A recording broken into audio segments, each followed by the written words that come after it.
Excellency, Mr. Errol Charles, Governor General, Prime Minister of Grenada, Your Honorable Deacon Michel, our special guest, Director General of the World Trade Organization, Cabinet Ministers, members of the Diplomatic Corps, ladies and gentlemen, people of St. Lucia.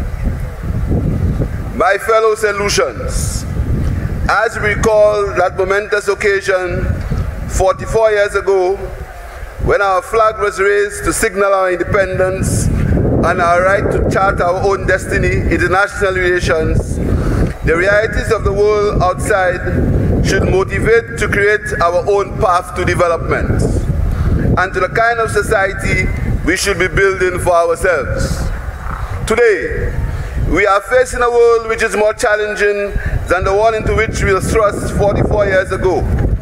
Today, the ideological rivalries of the Cold War in the 1970s have given way to a destructive war in Ukraine, whose collateral damage is food shortages and worldwide inflation, supply chain issues that have its negative global impact on and from which our small island has not been spared. The harshness of the world of external affairs, with constant war and conflict, should serve to impress upon us the necessity to be opposite here in our own country. We must resolve our conflicts with dialogue and peaceful exchanges, not through the barrel of illegal guns or hateful speech, untruths, and character assassination on social media. If you can see yourself in your neighbor, you will not hurt him, much less kill him. If you can see your neighbor as your brother and your sister, then you will love him, and you love your brother and your sister. Let us inculcate the values of love and respect for each other in our children, in our homes, in our families, in our schools and workplaces, so that we can construct a more harmonious and stronger society for all of us. As we celebrate our 44th independence, we must in a very special way ensure that our young people do not feel marginalized and unable to cope in an ever-changing world. In 2021, the Generation of Employment and Private Sector Development Program, an initiative aimed at enhancing youth employment by working in the private sector to pay attention to the labor market skills mismatch, provide opportunities for self-employment, and improve labor productivity, which will ultimately result in a reduction of employment of young people. The program is being funded by a €6 million grant from the European Union, implemented by the Ministry of Economic Development, working in partnership with the St. Lucia Council for TVET and training partners NSDC, CARE, NELU, the Alpha Lewis Community College, Monroe College, the School of Arts Design, St. Lucia Hotel and Tourism Association, Raise Your Voice, and a number of private sector organizations providing on-the-job training and mentorship. So far, the program has achieved the following: the issuance of more than 300 new certificates by the TVET Council in various areas related to TVET, the establishment of a physical workforce development center in Vieux-Fort to assist individuals through the process of TVET training to TVET practitioner, the management of a central TVET control registry to document the process of an individual journey from TVET training to TVET practitioner in St. Lucia. Most importantly, 700 young people have been able to participate in job attachment programs in various private sector institutions for a period of 3 months with a stipend provided by the government of St. Lucia. These young people have been exposed to formal employment and will be better equipped to join the workforce. I look forward to the continuation of the program in the future, aimed at providing sustainable employment to our young people. Every day, I'm asked by anxious young people on the Youth Economy Program promised last year as a means of creating sustainable employment for our youth by converting hobbies into entrepreneurship and skills into business by providing training, marketing, finance, and mentorship. I am aware that this program has taken some time to be rolled out. I am pleased to announce that the formal launch of the program will be held next month. This life-changing program has taken some time, not because of tardiness, but because of the careful planning needed in its execution. Young people can look forward to an exciting and innovative experience as government continues to put their well-being at the center of its developmental plans. Let us learn from the countries that are today regarded as the most prosperous in the world. They have not become what they are today without a strongly disciplined approach in their affairs and to the business of government. Let us therefore be similarly disciplined in the conduct of our own affairs, in our business and at our work, whatever our occupations and in all our actions.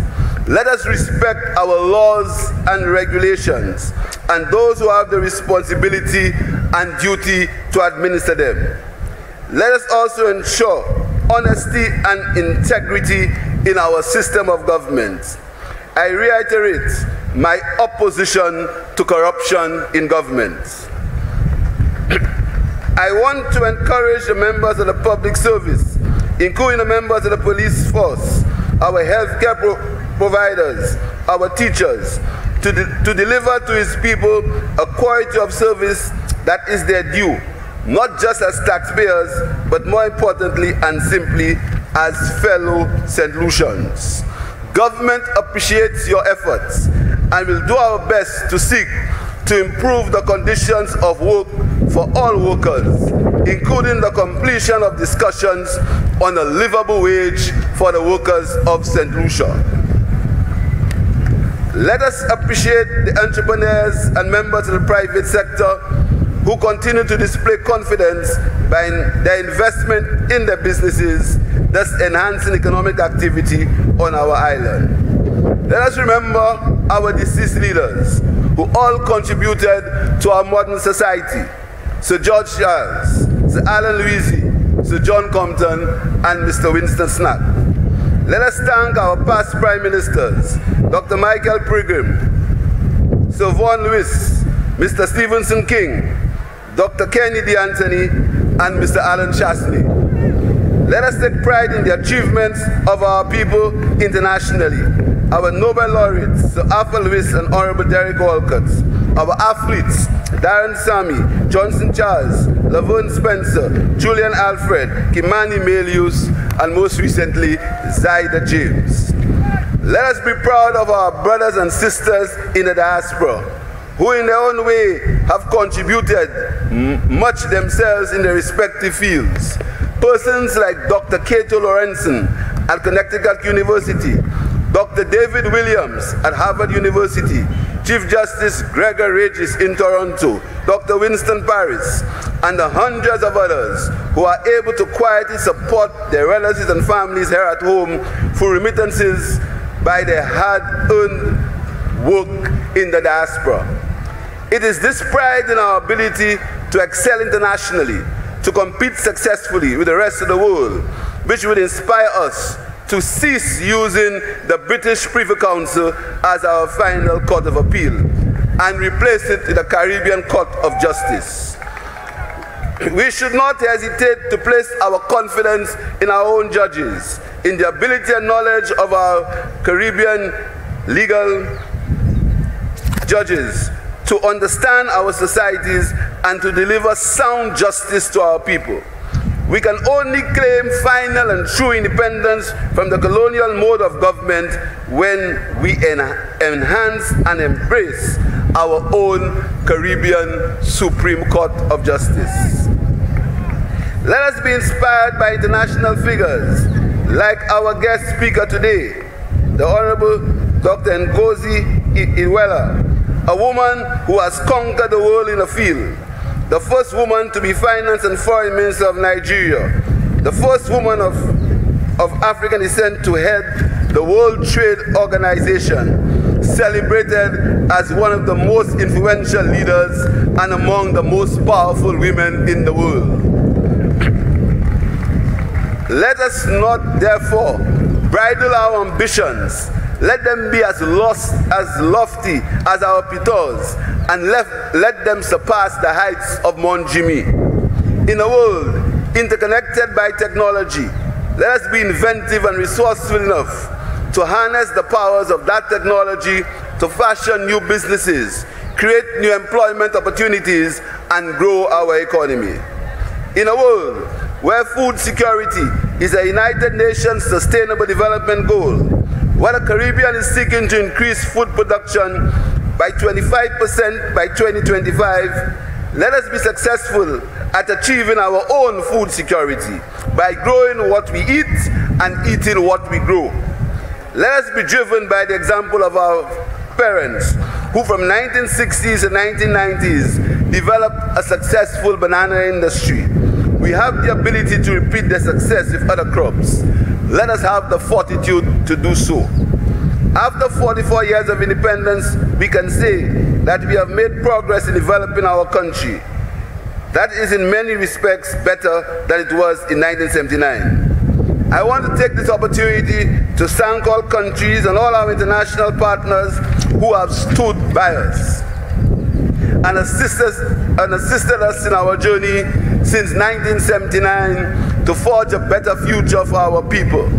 As we continue on this journey, let us all, whether at home or abroad, stride forward with the watchwords of discipline, pride, love, and unity. Devant ensemble. That is the only way to progress. That is the only way to shape our destiny, by ourselves. I wish everyone a happy and peaceful Independence Day. Thank you very much.